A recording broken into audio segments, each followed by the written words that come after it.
Vous rêvez de découvrir un monde incroyable, étonnant et parfois dangereux? Alors suivez-moi. Laissez-moi vous guider dans la plus fabuleuse, la plus inoubliable des aventures. Voyage sous les mers, 3D. C'est l'histoire d'une tortue qui parcourt les océans jusqu'à la grande barrière de corail. Et en fait, ils ont donné une voix à cette tortue qui commente ce qu'elle voit, qui donne aussi son avis sur l'état des choses, qui donne pas mal de renseignements. Et puis ce qui était amusant, c'est qu'elle est assez fantaisiste et spirituelle. Il est temps pour moi de donner la vie. Je dois quitter cet endroit magique afin de retrouver la plage. Ma plage, celle de ma naissance, celle gravée dans ma mémoire pour toujours. Elle est loin, cette plage, très loin. C'est un voyage de plus de 7000 kilomètres. Un voyage que ma mère, ma grand-mère et tous mes ancêtres ont effectué avant moi. Alors suivez-moi dans mon voyage sous les mers. Voyage sous les mers 3D, ce n'est pas un autre documentaire sous-marin. C'est vraiment quelque chose de différent, c'est une expérience. On va vraiment emmener les gens là où ils ne peuvent pas aller, où vraisemblablement ils n'iront jamais, à travers ces 26 expéditions et à travers tous ces animaux qui peuvent quasiment toucher, et on voit toujours en 3D comme ça les enfants qui essayent d'attraper les animaux et de les toucher. Et ça c'est extraordinaire, c'est que même les plus grands plongeurs comme Jean-Michel Cousteau ou Albert Falco, quand ils ont vu des images en relief sous-marine, ils ont dit mais on fait une plongée, qu'on a l'impression d'y être.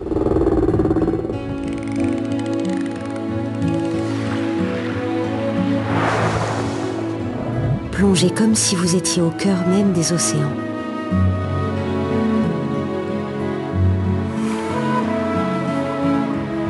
Rencontrez des créatures surprenantes, drôles, attachantes ou très inquiétantes.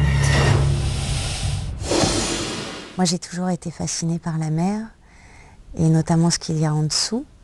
J'ai fait plusieurs plongées dans plusieurs endroits du monde. Et donc immédiatement, avant même de lire le projet, j'avais un intérêt.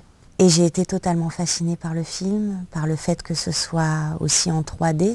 On a vraiment l'impression d'être dans l'eau et de plonger avec eux. Le rapport à l'image est vraiment assez impressionnant. Les coraux. La première fois que je les ai vus, j'ai cru que c'était des rochers. Plus tard, j'ai compris qu'ils regroupaient en fait des milliers de petits animaux accrochés au fond de l'océan. Leurs squelettes grandissent à l'extérieur de leur corps, un peu comme ma carapace. Travailler avec Marion Cotillard, c'était très important pour nous, parce que quand on travaille sur un film qui parle de la conservation de l'océan, il est très important d'avoir avec soi des gens qui croient en la conservation de l'océan et de la nature en général.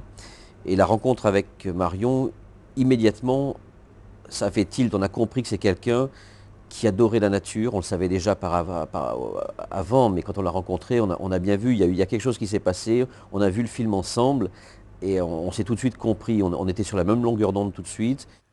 Ils peuvent même se reconnaître les uns les autres par un sifflement caractéristique propre à chacun d'eux, comme une sorte de prénom qui les rend uniques. Pour nous, c'était important de trouver quelqu'un qui puisse faire la voix de cette tortue, qui puisse approprier cette personnalité de la tortue, parce qu'elle a une vraie personnalité, elle a de l'humour, elle est sérieuse, elle vit pleinement son rôle de guide. Et je dois dire qu'après avoir passé 2 jours avec Marion sur cet enregistrement, elle a fait un super travail, et qui n'est pas facile, hein, mais elle a fait vraiment un super travail, et elle a vraiment fait ça parce que ça lui plaisait.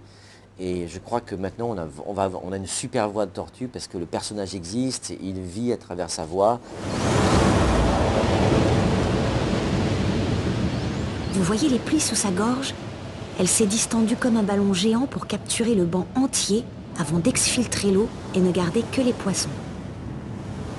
La première fois que j'ai vu le film, pour moi ça a été une occasion unique de revivre l'expérience que j'ai quand je plonge. Et de me dire, ah, enfin, on va pouvoir permettre au public de vivre exactement les mêmes émotions que nous avons vécues à chacune de nos plongées. Moi, ça fait 64 ans que je fais de la plongée. Et ne pas avoir à mettre tout cet équipement, de pouvoir avoir cette aventure de concentrer de tout ce qui se passe dans l'océan et sur la planète, pour moi, c'est un régal. Mon plat de prédilection, des méduses. Dans le film des frères Mantello, on sent vraiment cette envie de faire découvrir avant tout, cette envie de partir dans une grande aventure, avec forcément des informations sur l'état réel des choses, parce qu'on ne peut pas le passer sous silence. Au bout de ce grand voyage, j'espère que vous aimerez ce monde merveilleux qui est le mien. Et que vous aussi, vous aurez à cœur de le protéger. Voyage sous les mers, 3D, une fabuleuse odyssée sous-marine en 3D relief.